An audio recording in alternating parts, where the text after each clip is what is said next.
Всем доброй ночи, дорогие друзья. Амулеты вообще испокон веков заговаривались на различные случаи. Но амулеты отвечали за определенную деятельность человека. Например, если это были денежные амулеты, то они заговаривались человеку, который не имел препятствия в деньгах, но у которого не хватало все-таки удачи.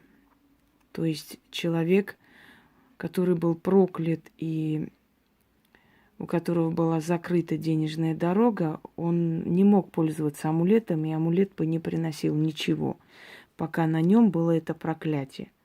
И когда колдун работал с человеком, неважно, где находился этот колдун и в какой стране, но если он работал с человеком, убирал препятствия, помогал ему в его делах, после мог заговорить и дать ему определенный амулет. Что такое амулет или талисман? Вообще талисман – это больше приносящий удачу. Амулет – это больше защитный. Эта традиция пришла с Востока. Более всего она была, скажем так, укоренена у восточных колдунов.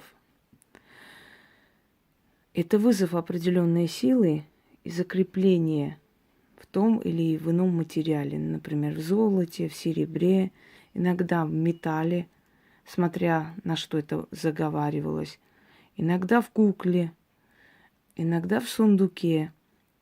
Предметы были совершенно разные. Отсюда и легенда о лампе Аладдина, заточенный туда джин, который исполнял желания. Итак, для того, чтобы амулет либо талисман работал, перед этим нужно посмотреть, что у человека. Почему у него нет денежной удачи, почему у него нет того или иного. Невозможно, например, сделать амулет для человека, у которого проклятие рода, да, и сказать, что вот этот амулет или талисман принесет тебе удачу в делах и прочее. Не принесет ничего. Пока эта сущность, которая отправлена ему в семью, пока в роду эта сущность существует и живет, и сжирает этот род, никакой амулет и талисман не сможет это преодолеть. Потому что амулет – это всего лишь предмет-посредник. Это как заключить договор, знаете, так грубо говоря, как завет. То есть призвать духа, а в знак договоренности носить некий предмет с собой, напоминая ему о том, что он привязан к тебе и приставлен к тебе на определенное время с какой-то целью. Потом амулеты себя исчерпывают. Вот для чего они заговорены, если они уже свое исчерпали, они свое уже как бы выполнили функцию, все, она уже теряет силу, ее надо по новой заговаривать. Это не на всю жизнь. Поэтому вот эти бесконечные амулеты, талисманы, приносящие удачу, счастье и прочее, прочее, это все фуфло. Ничего оно вам не принесет. Пока не убрали, скажем так, причину ваших бедствий, что-либо призывать в вашу жизнь не имеет никакого смысла. Однако существует другой момент.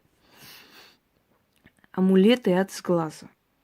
Амулеты от сглаза – это тот случай, который подходит каждому человеку.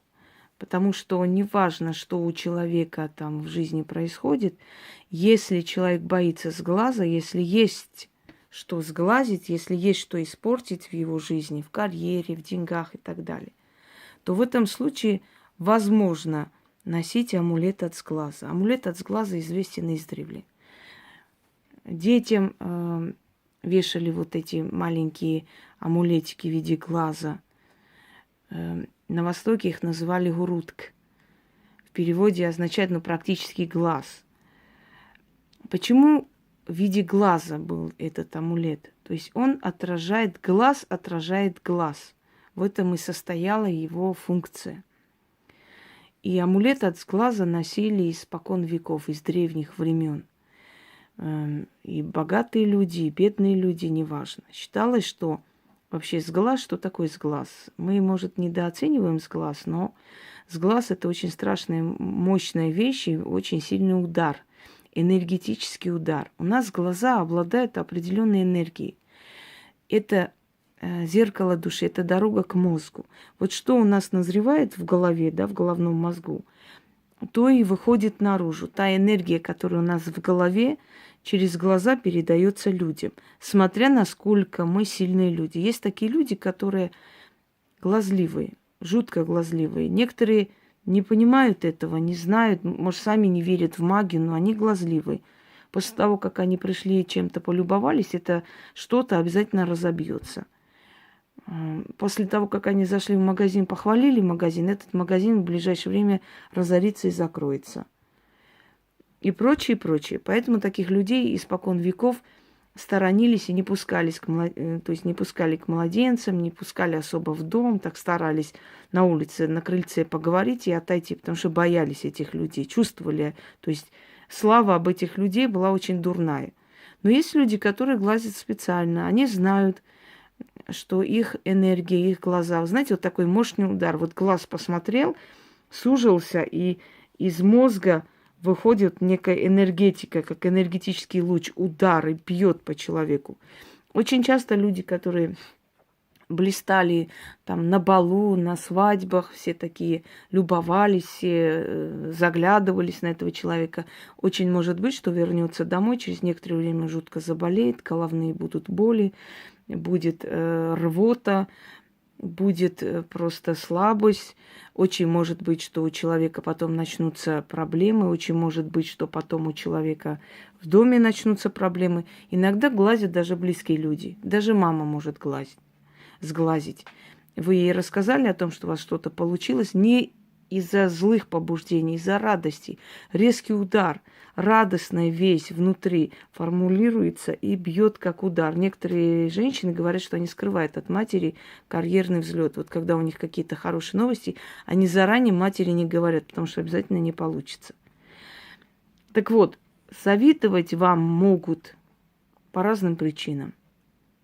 Здоровее выглядите, цвет лица красивый, глаза необычные, платье такое необычное. Ой, какой красивый там у тебя браслет. Ничего себе, откуда это кольцо? И ты чувствуешь постепенно, что тебе становится плохо, нехорошо, что дела что-то начинают, знаете, идти не так, как раньше. Есть люди, которые специально глазят. Вот есть у них такая особенность. Была такая женщина, я помню, значит, в Нальчике ей платили специальные деньги, чтобы она ходила по магазинам и хвалила конкурентов. Заходила и говорила: ой, как у вас все хорошо, как красиво все. Они настолько знали, что после этой женщины все закроется, что реально верили в эту силу, и она реально случалась. Называйте это совпадением, называйте это самовнушением, как хотите. Но то, что действительно эти магазины закрывались через некоторое время, это факт. Так вот, в одном месте эту женщину чуть не избили. Точнее, почти избили. Потому что они ее узнали, и там была более такая шустрая хозяйка, которая хорошо понимала, зачем она пришла. Видать, она заказывала ее уже не раз. И накинулась на нее, в общем, милиция, полиция, еле оттащили друг от друга. Вот до такой степени есть страх от сглаза. И этот страх где-то оправдан. Если человек посмотрел завистливо на вашу машину, очень может быть, что в этот день вы попадете в аварию. Очень может быть, что что-то случится. Очень может быть, что кто-то проедет по вашей машине, извиняюсь, поцарапает. Ну, что угодно. Но что-то случится. Итак, лучше сделайте амулет от сглаза именно в виде глаза. Если вы не можете найти, есть и золотые украшения, и серебряные украшения в виде глаза. Берете камень и рисуйте на камне глаз. В древние времена делали таким образом. Но этот глаз нужно носить с собой. Можно в мешочек положить. Не обязательно, чтобы кто-то этот глаз видел. Хотя это, например, подвеска. Ее можно носить с собой. Не обязательно, чтобы это видел кто-то. Он уже будет работать. В этом заговоре я использую элементы армянской магии. В частности, например, есть несколько таких слов из заговора моей бабушки. Про бабушки, а потом и бабушки. Именно связанные с глазом, снятием с глаза. Но полностью я передавать не могу, не вправе. Но вот такие слова-ключи, сильные моменты я там подключила. Да, еще скажу. Когда определенная, да, традиция заговора, черный человек, белый человек, червенный человек, извиняюсь. Что такое червонный, не понимают люди. Червонный – это рыжий, красный. Слово червон, вообще червень, пришла издревле. Это армянская краска. На армянском языке звучит вуртанка армирь, а вообще червень. Краска, получаемая от красных червей, которые росли, то есть которые выходили на каких-то цветах на Араратской долине. Одно время было запрещено вывозить под страхом смерти, в частности, во времена Тиграна Великого, вывозить эти, значит, черви и эти растения нельзя было выводить. Пытались римляне несколько раз вывести, не получилось. Так вот, эту краску делали в Древней Армении. Она такая едкая, очень густая, красная, ярко-красная краска. И эта краска считалась очень благородной и очень дорогой. Ими писали свои записи, свои приказания папы римские, короли, императоры и прочие. И вот эта краска называлась червень. То есть получался от червей. Потом это слово исказилось в червон. А почему червон? Червон красный или красное золото. Вот красное золото начали называть червон. То есть оно такое красное, как червень. Вот происхождение этого слова, если вам интересно, просто иногда спрашивают, что такое червень. Вот я и говорю. Червенный или червонный – это красный. Ну, в этом случае рыжий. Заранее объясняю, чтобы не было вопросов. И начнем. Для того, чтобы активизировать амулет, вы должны взять 4 стихии. Активизируйте этот амулет хотя бы раз в месяц. И перед тем, как второй раз активизировать, просто промойте в проточной воде. И говорите, вся чернота с тебя сошла, ушла, навеки пропала. Да будет так. Когда будете очищать, держите несколько минут вот под проточной водой, говорите эти слова. Потом оставьте высохнуть. Не вытирайте. И после проведите еще раз активизируйте этот амулет. Будете носить с собой, на вашей работе перестанут к вам приставать, перестанут надоедать. Люди неприятные начнут отходить от вас, потому что молитвы от сглаза, как называли в древние времена, вообще заговоры от сглаза, и амулеты от сглаза, они оберегают не только от сглаза, но и от последствий иногда. Так вот, вам нужно активизировать всеми 4 стихиями, а именно землей, водой, огнем и воздухом, атмосферой. Сейчас.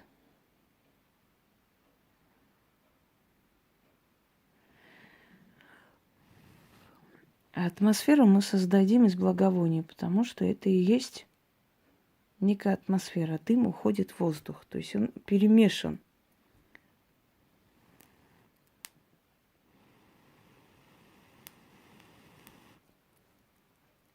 Поскольку основные стихии у нас 4.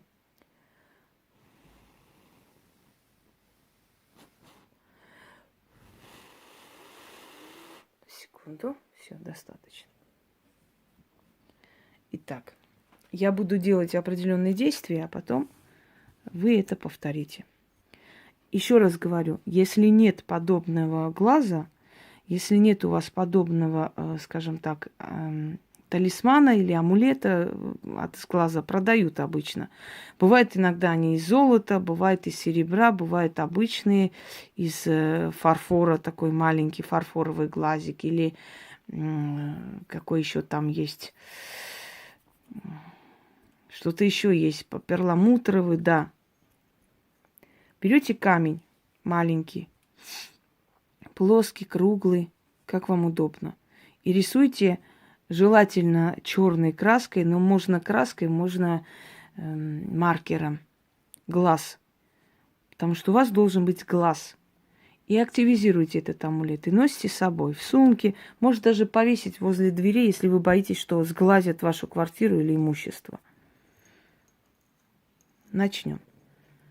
Землю вот так сыпите вокруг, по кругу.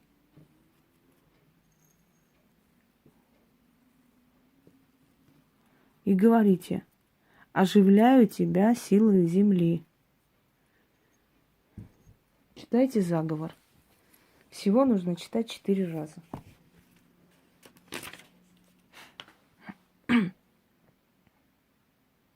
Глаз, глаз, глаз выколю. Кто на меня зло посмотрел, сглазить решил. Ты амулет вернул назад, ты амулет остановил. Ты порча против порчи, ты удар против удара. Догони любого, верни с глаз обратно. Бей и терзай, зло возвращай. Сделавшему меня храни, оберегай. Заклинаю тебя, амулет, меня защищай от черных глаз, от светлых глаз, от всяких глаз, от черного человека, от белого человека, от червонного, завистливого, от бабы и мужика, от девки молодухи, от бабки старухи, от зависти злой, отведи их от меня и скрой. Заклято. Дальше. Берете воду, окропите слегка, вот так вот, и говорите: оживляю тебя силою воды. Глаз, глаз, глаз выколю. Кто на меня зло посмотрел, сглазить решил.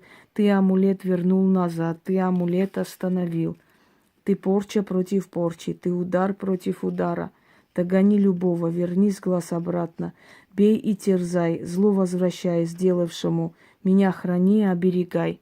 Заклинаю тебя, амулет, меня защищай от черных глаз, от светлых глаз, от всяких глаз, от черного человека, от белого человека, от червонного, завистливого, от бабы и мужика, от девки молодухи, от бабки старухи, от зависти злой. Отведи их от меня и скрой. Заклято. Следующий момент. Воздух. Вот так сверху проводите. Оживляю тебя силою воздуха. Но сверху нужно проводить и читать, поскольку этот материал, скажем так, требует, чтобы он впитывал. Глаз, глаз, глаз выколю. Кто на меня зло посмотрел, сглазить решил. Ты амулет вернул назад, ты амулет остановил. Ты порча против порчи, ты удар против удара. Догони любого, верни с глаз обратно. Бей и терзай, зло возвращай сделавшему. Меня храни, оберегай. Заклинаю тебя, амулет, меня защищай от черных глаз, от светлых глаз, от всяких глаз, от черного человека, от белого человека, от червонного, завистливого, от бабы и мужика, от девки молодухи, от бабки старухи, от зависти злой. Отведи их от меня и скрой. Заклято. И следующий. Берете, оно должно само высохнуть. Вот так. И проводите над огнем.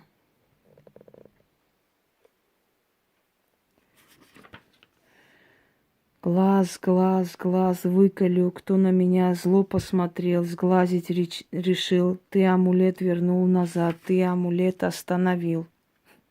Ты порча против порчи, ты удар против удара. Догони любого, верни с глаз обратно. Бей и терзай, зло возвращай сделавшему. Меня храни и оберегай. Заклинаю тебя, амулет, меня защищай от черных глаз, от светлых глаз, от всяких глаз, от черного человека, от белого человека, от червонного, завистливого, от бабы и мужика, от девки молодухи, от бабки старухи, от зависти злой. Отведи их от меня и скрой. Заклято. И в конце берете в руки, так перематываете, если у вас такое, и говорите 4 раза. Амулет от сглаза с собою взято для защиты и сил. Да будет так. Амулет от сглаза собою взято для защиты и сил, да будет так. Амулет от сглаза собою взято для защиты и сил, да будет так. Опять же, амулет от сглаза собою взято для защиты и сил, да будет так. Когда вы будете читать, вас немножко может кинуть в жар. Вы, по сути, приглашаете определенного духа, вселяете сюда для того, чтобы он вам помогал в определенных делах, связанных именно с защитой от сглаза, от всякого дурного и злого и черного. Иногда активизируйте, как я вас и учила. И поверьте мне, что вы заметите, что вам станет намного лучше в людском обществе. Навязчивые люди отпадут, и вы не будете уже бояться показывать свои платья, украшения. В общем, жить, как вам хочется, переживая за то, что у вас это все потом испортится или отнимется. Всем удачи. Пользуйтесь во благо.